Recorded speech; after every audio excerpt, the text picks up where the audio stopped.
गांव के एक छोटे से लड़के अजय का सपना था कि वह एक दिन सरकारी नौकरी करे और अपने माता पिता का नाम रोशन करे। लेकिन उसकी आर्थिक स्थिति बहुत खराब थी। उसके पिता खेतों में मजदूरी करते थे और माँ घरों में काम करके किसी तरह घर चलाती थी। अजय पढ़ाई में अच्छा था, लेकिन गरीबी के कारण उसकी पढ़ाई में कई बार रुकावटें आई।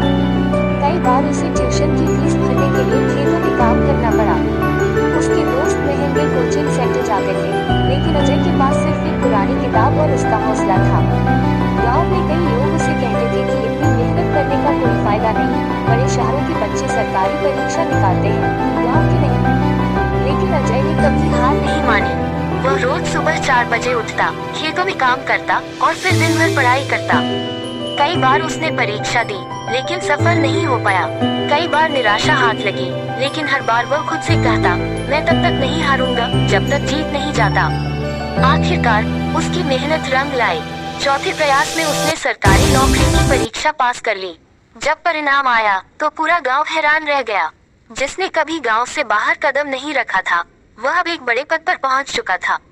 अजय की यह सफलता उन सभी के लिए प्रेरणा बन गई जो हालातों को अपनी कमजोरी समझते थे। उसने साबित कर दिया कि अगर इरादे मजबूत हों तो कोई भी मुश्किल रास्ते की दीवार नहीं बन सकती।